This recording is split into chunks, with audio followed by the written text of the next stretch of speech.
সুদপুর উচ্চ বিদ্যালয়ের ই ক্লাসে সকলকে স্বাগত। স্নেহের ছাত্রছাত্রী, আজ আলোচনার বিষয় মরু ক্ষয়চক্র। মরু ক্ষয়চক্র এই মরু ক্ষয়চক্র আলোচনা শুরু করার আগে আমি কয়েকটি বিষয় সম্পর্কে তোমাদের আগে জানাবো, তারপর এটা শুরু করব। প্রথমে আসি ওয়াদি। ওয়াদি কি?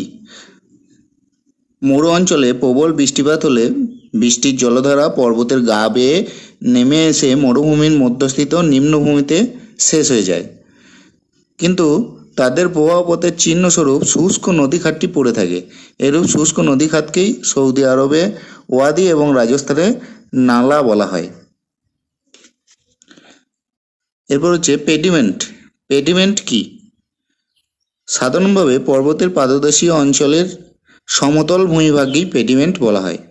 মরুভূমিতে উচ্চভূমি বা পর্বতের পাদদেশীয় অঞ্চলে বায়ু ও জলধারার যুগ্ম ক্ষয়কার্যের ফলে যে শিলাময় মরুভূমির সৃষ্টি হয় তাকেই পেডিমেন্ট বলা হয়।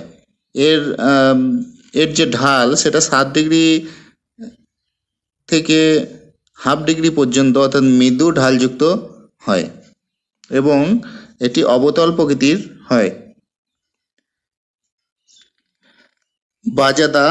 বাজাদা কি? মরুভূমিতে উচ্চভূমি বা পর্বতের পাদদেশীয় অঞ্চলে সৃষ্ট যে পেডিমেন্ট তার ঠিক সামনের অংশে জলধারাবাহিত নুড়ি, কাঁকড়, বালি, পলি প্রভৃতি সঞ্চয়ের ফলে প্রথমে একাধিক পলল শঙ্কু গড়ে ওঠে এবং তারপর সেগুলি পরস্পর যুক্ত হয়ে যে সমভূমি গড়ে ওঠে তাকেই বাজাদা বলা হয়। এই বাজাদার ঢাল অত্যন্ত মৃদু। পর্বতের সীমান্তের দিকে বাজাদার উপরিভাগ ঈষৎ তরঙ্গায়িত থাকে। প্লায়া কি?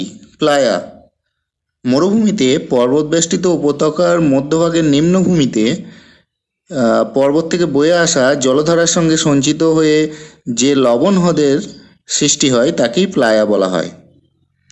অর্থাৎ যে বাজাদার কথা বললাম, এই বাজাদার সামনের অংশের যে নিম্নভূমি, সেখানে এই যে জলধারা বয়ে গেল, সেই বয়ে গিয়ে সেখানে জমা হচ্ছে এবং সেখানে যে লবণাক্ত হ্রদের সৃষ্টি করছে তাকেই আমরা প্লায়া বলি। আমাদের রাজস্থানের মরু অঞ্চলে থর মরুভূমিতে এই প্লায়াগুলির নাম হচ্ছে ধান্দ। পেডিপ্লেন মরু ক্ষয়চক্রের শেষ পর্যায়ে যে সমতল ভূমির সৃষ্টি হয় তাকেই আমরা পেডিপ্লেন বলি। প্রধানত মরু অঞ্চলে পর্বতবেষ্টিত নিম্ন অববাহিকার শুষ্ক জলবায়ুতে পেডিপ্লেন দেখতে পাওয়া যায়। পেডিপ্লেন ভূমিভাগ কিছুটা অবতল প্রকৃতির। পেডিপ্লেন সমুদ্রতলের উপরেও অবস্থান করতে পারে, আবার কখনো বা সমুদ্র জলতলের নিচেও অবস্থান করে। বিস্তীর্ণ পেডিপ্লেনে বিচ্ছিন্ন দ্বীপের মতো অবশিষ্ট পাহাড়গুলিকে বলা হয় ইনসেলবাজ। মানে এই পেডিপ্লেন বা মরু সমপ্রায়ভূমির উপর যে অবশিষ্ট দ্বীপের মতো বিচ্ছিন্ন পাহাড় অবস্থান করছে, সেই পাহাড়গুলিকে আমরা ইনসেলবাজ বলি। ভূবিজ্ঞানী ভূতত্ত্ববিদ পাসাজ ইনসেলবাজ নামটি দেন। এই ইনসেলবাজগুলি আরও ক্ষয়প্রাপ্ত হয়ে পুরোপুরি গম্বুজাকৃতির যে ভূমিরূপের সৃষ্টি হয় তাকে বর্নহার্ট বলা হয়। এখন নদীগ্রাস কি একটু বুঝিনি। বিভিন্ন প্রকার নদীবিন্যাস বিবর্তনের মধ্য দিয়ে অন্য কোনো নদীখাত বা উপত্যকাকে অধিগ্রহণ করলে তখন তাকে আমরা বলি নদীগ্রাস। এটা কিভাবে হয়? ধরো মাঝে একটা উচ্চভূমি আছে, তার দুই দিকের ঢালে দুটো নদীগোষ্ঠী গড়ে উঠেছে। দুটো অনুগামী নদী দুই দিকের ঢালে বয়ে গেছে। প্রাথমিক অবস্থায় অনুগামী নদী হবে, ভূমির ঢাল অনুসারে দুটো অনুগামী নদী সৃষ্টি হয়েছে। পরবর্তীকালে সেই অনুগামী নদীগুলোতে তার দুই পার্শ্ব থেকে পরবর্তী নদী বা উপনদী এসে মিলিত হয়েছে। এবার দেখা যাচ্ছে দুটো নদী ওই উচ্চভূমিটা বা জলবিভাজিকাটিকে ক্ষয় করতে করতে যে দিকের নদীগোষ্ঠীর শক্তি বেশি, সে বেশি ক্ষয় সাধন করবে ওই উচ্চভূমিটিকে বা জলবিভাজিকাটিকে, তার মস্তক ক্ষয় বেশি হবে, সে মস্তক্ষয় মানে উপরের অংশের, মানে যেখানে উৎস নদী সেই অংশে ক্ষয় করতে করতে উপরের দিকে এগিয়ে যায়, এটাকেই মস্তক্ষয় বলা হচ্ছে নদী। তো সেই দিকে নদীগোষ্ঠী মস্তক্ষয় বেশি করবে, করতে করতে যার শক্তি বেশি সে জলবিভাজিটিকে পুরোপুরি ক্ষয় করে ফেলবে এবং তার উল্টো পার্শ্বের যে নদীগোষ্ঠী ছিল তাকে ধরে ফেলবে, তার সঙ্গে যুক্ত হয়ে যাবে। তখন যার শক্তি বেশি তার দিকে ওই দুটো নদীগোষ্ঠীর সমগ্র জলটাই প্রবাহিত হবে। বিপরীত পাশের যে নদীগোষ্ঠী তাকে যে ধরে ফেললো তার জলটাও এই নদীর মধ্য দিয়ে প্রবাহিত হবে। এর ফলে বিপরীত পাশের যে নদীগোষ্ঠী সেটা শুষ্ক অবস্থায় পড়ে থাকবে, অর্থাৎ বিপরীত পাশের যে নদীকে এই পাশের মানে যে পাশের নদীগোষ্ঠীর শক্তি বেশি ছিল সে গ্রাস করলো, একেই বলা হয় নদী গ্রাস। আর একবার বলি, কোনো একটি জলবিভাজিকার দুই দিকে দুটি অনুগামী নদী এবং পরবর্তীকালে তাদের মধ্যে বিভিন্ন উপনদী বা পরবর্তী নদীরও সৃষ্টি হলো। জলবিভাজিকার যে দিকের পরবর্তী নদীগুলি বেশি শক্তিশালী সেই দিকের নদীর ক্ষয়সাধন বেশি করে। অনেক সময় শক্তিশালী নদীটি মাথা বা উৎসের দিকে ক্ষয় করে তার গতিপথের জলবিভাজিকাটিকে একেবারে ক্ষয় করে ফেলে। তখন জলবিভাজিকার অপর দিকে দুর্বল অনুগামী নদীটি এই প্রবল নদীখাতের মধ্যে এসে পড়ে।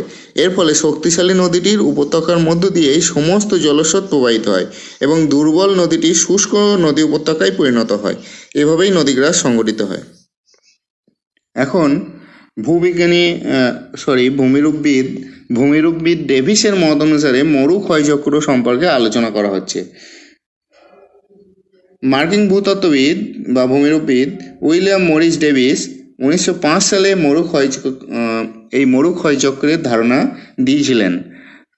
তিনি এই ক্ষয়চক্রের মাধ্যমে দেখিয়েছেন শুষ্ক অঞ্চলে, অর্থাৎ বৃষ্টিহীন শুষ্ক অঞ্চল, অর্থাৎ যেখানে মরুভূমি, সেখানে কিভাবে প্রাথমিক অবস্থা থেকে পরপর বিভিন্ন পর্যায়ের মধ্য দিয়ে ভূমিরূপের বিবর্তন ঘটে। এই মরু ক্ষয়চক্র বর্ণনার ক্ষেত্রে ডেভিস কতগুলো পূর্বশর্ত বা আদর্শ অবস্থা ধরে নিয়েছিলেন। সেই পূর্বশর্তগুলো কি একটু জেনে নিই। মরু ক্ষয়চক্রের জন্য একটি শুষ্ক মরু পরিবেশ দরকার, অর্থাৎ যেখানে বার্ষিক গড় বৃষ্টিপাত 25 সেন্টিমিটারের কম হবে। বার্ষিক গড় বৃষ্টিপাত 25 সেন্টিমিটারের কম হলেই সেখানে শুষ্ক মরু পরিবেশ বজায় থাকবে। আর এই ধরনের পরিবেশ মরু ক্ষয়চক্রের জন্য প্রয়োজন। মরু পরিবেশের যে প্রাথমিক ভূপ্রকৃতি সেখানে একটি পর্বত বেষ্টিত মালভূমি থাকতে হবে, অর্থাৎ একটি মালভূমি থাকবে যার চারিদিকে পর্বত দ্বারা ঘেরা থাকবে এবং এই মালভূমিটি উচ্চ মালভূমি হতে হবে, অনেকটা উঁচু হতে হবে। এই মরু পরিবেশে একটা স্থানীয় ক্ষয়সীমা থাকতে হবে, অর্থাৎ এখানে একটি প্লায়া থাকতে হবে। সেই প্লায়ার যে জলতল বা ভৌম জলতল সেটা কি স্থানীয় ক্ষয়সীমা হিসাবে ধরা হবে মরু পরিবেশে। আর এই যে মরুভূমিতে এখানে যে মরু পরিবেশের ক্ষয়চক্রটা সম্পাদন হবে সেই মরু পরিবেশে জলধারা আর বায়ু এই দুই বহির্জাত প্রক্রিয়ার প্রত্যক্ষ ভূমিকা থাকতে হবে ভূমিরূপ গঠনে। শুধু যে বায়ুর কার্যের দ্বারাই ভূমিরূপ গঠন হবে তা নয়, সেখানে এই যে 25 সেমির কম বৃষ্টিপাত হয়, অর্থাৎ বৃষ্টি কিন্তু মরুভূমিতে হয় 25 সেমির কম হয় এবং যখন হয় সেটা ব্যাপকভাবে হয়, খুব অল্প সময়ে প্রচুর পরিমাণে বৃষ্টিপাত হয়। তো এই বৃষ্টি জল অর্থাৎ জলধারা এবং বায়ু এই দুই বহির্জাত শক্তিকে একসাথে প্রত্যক্ষভাবে ভূমিরূপ গঠনে কাজ করতে হবে। উইলিয়াম মরিস ডেভিস মরু ক্ষয়চক্রকে বিভিন্ন পর্যায়ে ভাগ করেছেন। এখানে 4টি পর্যায়ে বা 4টি স্টেজে ভাগ করেছেন। ইনিশিয়াল স্টেজ বা প্রাথমিক পর্যায়, ইয়ুথফুল স্টেজ বা যৌবন পর্যায়, ম্যাচিওর স্টেজ বা প্রৌঢ় পর্যায় বা অনেকে পরিণত পর্যায়েও বলেন, ওল্ড স্টেজ বা বার্ধক্য পর্যায়। এই 4টি পর্যায়ে বিভক্ত করা হয়েছে। এখন প্রাথমিক পর্যায়, এখানে মরু ক্ষয়চক্রের প্রাথমিক পর্যায়ের যে শুষ্ক পরিবেশ সেখানে একটি পর্বতবেষ্টিত ভূপ্রকৃতি দেখা যায়। পর্বতবেষ্টিত যে উচ্চ মালভূমির কথা পূর্বশর্তে ধরে নিয়েছে বললাম, অর্থাৎ পর্বতবেষ্টিত একটি ভূপ্রকৃতি দেখা যায়। মরু অঞ্চলে ভূভাগের উত্থানের ফলে প্রাথমিক ভূপ্রকৃতি তৈরি হয়। মরু অঞ্চলে কোনো কারণে ভূভাগের উত্থান ঘটলে এই প্রাথমিক ভূপ্রকৃতি তৈরি হয়। এই পর্বতবেষ্টিত এলাকার উপর কয়েকটি ছড়িয়ে ছিটিয়ে ছোট ছোট স্বাধীন নদী অববাহিকার সৃষ্টি হয়। অর্থাৎ খুব বেশি নদী অববাহিকা এখানে কিন্তু সৃষ্টি হয় না। এই পর্বতবেষ্টিত যে এলাকা সেখানে ছড়িয়ে ছিটিয়ে কয়েকটা ছোট ছোট স্বাধীন নদী অববাহিকার সৃষ্টি হয়। এই নদী উপত্যকাগুলি খুব ছোট হয়, ক্ষুদ্র, খুব গভীরতা কম হয় ও সংকীর্ণ হয়, অগভীর ও সংকীর্ণ হয়। যেহেতু আর্দ্র অঞ্চলের মতো মরু অঞ্চলে বৃষ্টিপাতের যে যোগান সেটা খুব বেশি নয়, খুব অল্প বৃষ্টি হয়, তাই এখানকার নদীগুলো নিম্নক্ষয়ের মাধ্যমে যে শৈলশিরার শীর্ষদেশ এবং নদী উপত্যকার তলদেশ এদের মধ্যে যে ব্যবধান, সেই ব্যবধানটা খুব বেশি বাড়াতে পারে না। মানে নদীগুলো ক্ষয় করে যে নিম্ন ক্ষয় করে যে নদী উপত্যকা কেটে তৈরি করে, সেই নদী উপত্যকার যে গভীরতা এবং উঁচু উঁচু শীর্ষদেশযুক্ত পর্বতগুলোর শীর্ষদেশের যে উচ্চতা, এই দুইয়ের মধ্যে যে ব্যবধান সেটা খুব বেশি এখানে কিন্তু বাড়াতে পারে না, কারণ এখানে বৃষ্টিপাতের অভাব রয়েছে, পর্যাপ্ত জলের যোগান নেই। এখানে নদী অববাহিকাগুলো ধীরে ধীরে কেন্দ্রমুখী জলনির্গম প্রণালী তৈরি করে। কিন্তু বিভিন্ন যে নদী অববাহিকাগুলো পারস্পরিক কিন্তু যুক্ত হয়ে যায় না, সংযুক্ত এক্ষেত্রে হয় না কেন্দ্রমুখী জলনির্গম প্রণালী হলেও। এখন আমি একটা কথা বলে দিই, তোমরা এটা খুব সম্ভবত জানো না, কেন্দ্রমুখী জলনির্গম প্রণালী বলতে কি বোঝানো হয়েছে। আমি প্রথমেই যে পূর্বশর্ত পড়ানোর সময় এটা বলেছি যে মরু ক্ষয়চক্রের যে পূর্বশর্ত ডেভিস ধরে নিয়েছিলেন যে একটি পর্বত বেষ্টিত মালভূমি অবস্থান করবে, মানে চারিদিকে উচ্চ পর্বতমালা থাকবে এবং মাঝখানে একটা নিচু স্থান থাকবে, কিন্তু সেটা মালভূমি। তাহলে এই চারিদিকের উচ্চ পর্বতমালা থেকে বিভিন্ন অনেকগুলি নদী চারিদিক থেকেই ওই মাঝের নিম্নভূমিতে বয়ে আসবে। এই ধরনের যে জলনির্গম প্রণালী, এটাকেই বলা হয় কেন্দ্রমুখী জলনির্গম প্রণালী। অর্থাৎ চারিপাশের উচ্চভূমি থেকে সারি দিয়ে একটা নির্দিষ্ট মাঝের অংশে একটা নিম্নভূমিতে অনেকগুলি অনুগামী নদী নেমে আসছে, তখন এই ধরনের জলনির্গম প্রণালীটাকেই বলা হয় কেন্দ্রমুখী জলনির্গম প্রণালী। একটা নির্দিষ্ট কেন্দ্রের দিকে মুখ করে, অর্থাৎ মোহনা একটা নির্দিষ্ট কেন্দ্রে অবস্থান করছে প্রত্যেকটা নদীর। পরবর্তীকালে এই যে চারিপার্শ্ব থেকে নদীগুলো বয়ে আসছে, অনুগামী নদীগুলো দিয়ে একটা নিচু স্থানে জমা হচ্ছে, অর্থাৎ ওই নদীগুলো জল এই নিচু স্থানে জমা হয়ে সেখানে একটি হ্রদের সৃষ্টি করবে। সেই হ্রদকে বলা হয় প্লায়া হ্রদ। তবে এই প্রাথমিক পর্যায়ে যে সমস্ত নদীগুলো সৃষ্টি হয় সেগুলো সবই যে অনুগামী নদী তা কিন্তু নয়, অন্যান্য পরবর্তী নদীরও সৃষ্টি হতে পারে প্রাথমিক পর্যায় থেকেই। তবে আবার সব নদীগুলোই যে প্লায়া পর্যন্ত পৌঁছাবে তাও নয়, তার আগেও শেষ হয়ে যেতে পারে। এখন যৌবন পর্যায়, ইয়ুথফুল স্টেজ।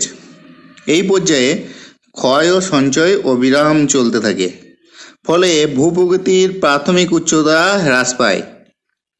নদীগুলির ক্ষয় ক্ষমতা কম হওয়ার জন্য শিলার গঠনের সঙ্গে খাপ খাইয়ে নিতে পারে না। নদী অববাহিকার নিচু জায়গাগুলিতে ক্ষয়জাত পদার্থ সঞ্চিত হয়। নদী যে ক্ষয়জাত পদার্থগুলো সৃষ্টি করে সেগুলো এসে নদী অববাহিকার যে নিচু জায়গাগুলো সেই জায়গাগুলোতে সঞ্চিত হয়। ক্ষয়ের ফলে দুটো নদী অববাহিকার মাঝের যে জলবিভাজিকা, সেই জলবিভাজিকার আয়তন ক্রমশ হ্রাস পায় এবং সংকীর্ণ হতে থাকে। তার কারণ নদীগুলো ক্রমশ মস্তক ক্ষয় করে, পিছনের দিকে সরে যায় ক্ষয় করতে করতে, যার ফলে জলবিভাজিকাগুলোর উচ্চতা হ্রাস পায় এবং সংকীর্ণ হয়, মানে ছোট হয়ে যায়, আস্তে আস্তে সরু হয়ে যায়। পাহাড়ি ঢালের নিচের অংশে সরু অগভীর ক্ষুদ্র খাত বা জলনালিকার সৃষ্টি হয়। পাহাড়ের ঢালের নিচের অংশে সরু অগভীর ছোট ছোট খাত বা জলনালিকা, যেটাকে রিল বলা হয়, সেই রিলের সৃষ্টি হয়। নদী অববাহিকাগুলির প্রান্ত সীমায় পলল বেজনী বা পলল পাখা তৈরি হয়। নদী অববাহিকাগুলো যেখানে শেষ হচ্ছে মোটামুটি সেই জায়গাতে ক্ষয়জাত পদার্থগুলো সব সঞ্চিত হয়ে পলল বেজনী বা পলল পাখার সৃষ্টি হয়। এইভাবে দীর্ঘ সময় ধরে অনেকগুলো পলল বেজনী বা পলল পাখার সৃষ্টি হলে সেগুলো পরস্পর যুক্ত হয়ে বাজাদা গঠন করে। আর যে প্লায়া হ্রদের কথা বলা হচ্ছে, উচ্চভূমির নিচের অংশে, অনেকগুলো উচ্চভূমির মাঝের যে নিচু অংশে যেখানে গিয়ে জল জমা হয়ে প্লায়া হ্রদ গঠন করে, সেই প্লায়া হ্রদ সংলগ্ন এলাকায় বালিয়াড়ির সৃষ্টি হয়, স্যান্ডিউন বা বালিয়াড়িরও সৃষ্টি হয়। এখন পরিণত পর্যায় বা ম্যাচিওর স্টেজ, এই পর্যায়ে ভূমিভাগের উচ্চতা কমতে থাকে, নদীগুলি পার্শ্বক্ষয় করে এবং নদীগুলির দৈর্ঘ্য বৃদ্ধি পেতে থাকে। নদীগুলো যেমন পার্শ্বক্ষয় করে সেরকম নদীগুলোর দৈর্ঘ্যও বৃদ্ধি পেতে থাকে এবং জলনিগম প্রণালী এবং নদীগুলো পরস্পরের সঙ্গে যুক্ত হয়ে যায়, অর্থাৎ সংযোগ তৈরি করে, একে অপরের সঙ্গে যুক্ত হয়ে যায় এই পর্যায়ে, অর্থাৎ সংযোগ তৈরি করে। এর ফলে জলবিভাজিকাগুলোর আয়তন ক্রমশ কমতে থাকে। যেহেতু নদীগুলো ক্ষয়কার্য করে উচ্চভূমিগুলোকে, তাই তাদের মাঝের যে উচ্চভূমি বা জলবিভাজিকা সেগুলো ক্রমশ সংকীর্ণ হয় এবং আয়তন কমবে। আর জলবিভাজিকাগুলোর আয়তন কমার ফলে নদী অববাহিকার আয়তনটা বাড়ে, অর্থাৎ নিম্নভূমি যে নদী অববাহিকা সেটা প্রশস্ত হয়। এখানে যে পাহাড়ি অঞ্চল রয়েছে সেই পাহাড়ি এলাকার নিচের অংশে, অর্থাৎ পাদদেশে, পাহাড়ের পাদদেশে পেডিমেন্ট গঠিত হয়। এই পেডিমেন্টের ঢাল মৃদু হয় আর এই পর্যায়ে ভূমির বন্ধুরতাটা অনেকাংশে হ্রাস পায় এবং এই পরিণত পর্যায়ে যান্ত্রিক আবহবিকার প্রাধান্য লাভ করে, যার ফলে শিলাগুলো চূর্ণ বিচূর্ণ হয়। আর শিলা চূর্ণ বিচূর্ণ হলে বালি ও শিলাচূর্ণের যোগানটা বৃদ্ধি পায়। আর বালি ও শিলাচূর্ণের যোগান বৃদ্ধি পেলে বায়ুর কাজের প্রাধান্যটা আরও বেড়ে যাওয়ার ফলে বিভিন্ন প্রকার বায়ুর ক্ষয় ও সঞ্চয়জাত ভূমিরূপ সৃষ্টি হয়, যেমন ইয়ারদাং, জুগেন, গৌড়, বারখান, শিব বালিয়াড়ি, এগুলো সব গড়ে ওঠে এই পর্যায়ে। এরপর হচ্ছে বার্ধক্য পর্যায় বা ওল্ড স্টেজ। এই বার্ধক্য পর্যায়ে ভূপ্রকৃতি প্রায় সমতল ভূমিতে পরিণত হয়, একেই আমরা মরু সমপ্রায় ভূমি বলি। এই মরু সমপ্রায় ভূমির নাম দেওয়া হয়েছে, বিভিন্ন ভূবিজ্ঞানী বিভিন্ন রকম নাম দিয়েছেন, যাদের মধ্যে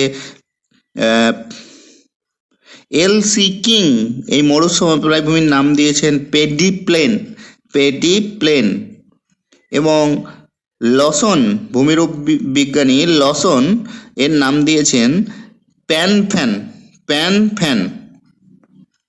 আর এই পর্যায়ে যে মরু সমপ্রায় ভূমি গঠিত হলো, এই মরু সমপ্রায় ভূমির উপরে যে অবশিষ্ট পাহাড়গুলো অবস্থান করছে তাকে আমরা বলি ইনসেলবাজ, অর্থাৎ ইনসেলবাজের সৃষ্টি হচ্ছে এই পর্যায়ে। মরু সমপ্রায় ভূমিতে ইতস্তত বিক্ষিপ্তভাবে প্লায়া হ্রদও দেখা যায়। এগুলি লবণাক্ত জলের অস্থায়ী হ্রদ এবং ক্ষয়ের স্থানীয় নিম্নসীমা এগুলি, মানে এখানে প্লায়া হ্রদ, এখানে এটাই বলতে চাওয়া হয়েছে যে তোমরা এখানে প্লায়া হ্রদ দেখতে পাচ্ছ ওল্ড স্টেজে, এবং প্লায়া হ্রদের যে জলতল বা ভৌম জলতল, যে লবণাক্ত জলের তল, সেটাই এই মরু ক্ষয়চক্রের বেস লেভেল অফ ইরোশন বা ক্ষয়ের শেষ সীমা। এখন ডেভিসের মরু ক্ষয়চক্র তত্ত্বের সমালোচনা। আমরা ডেভিসের মরু ক্ষয়চক্র তত্ত্বটির পূর্বশর্তে কি দেখলাম, যে কোনো একটি যে মরু এলাকায় এই ক্ষয়চক্রটি সম্পাদিত হবে সেই এলাকাটি পর্বতবেষ্টিত মালভূমি হতে হবে, অর্থাৎ একটি মালভূমি, সমুদ্র, এবং এটা অনেকটা উঁচু জায়গায় অবস্থান করতে হবে, উচ্চতা বেশি হতে হবে, পর্বতবেষ্টিত মালভূমি হতে হবে এবং তার উচ্চতা বেশি হতে হবে, অর্থাৎ একটি মালভূমি থাকবে যার উচ্চতা বেশি এবং চারিদিকে পর্বত দ্বারা ঘেরা থাকবে। শুধু এই ধরনের পরিবেশই এই মরু ক্ষয়চক্রটা প্রযোজ্য হচ্ছে। কিন্তু যখন উন্মুক্ত মরুভূমি থাকবে, যেখানে এই ধরনের পর্বতবেষ্টিত মালভূমি থাকবে না, সেখানে এই ডেভিসের মরু ক্ষয়চক্রটা প্রযোজ্য নয়, অর্থাৎ ভৌগোলিকভাবে এর যে এলাকার সীমাবদ্ধতা রয়েছে। শুধুমাত্র ওই পর্বতবেষ্টিত মালভূমি অঞ্চলেই এই ক্ষয়চক্র তত্ত্বটি প্রযোজ্য। তাই এই ক্ষয়চক্র তত্ত্বটি এতটি জনপ্রিয়, খুব বেশি জনপ্রিয় হয়নি।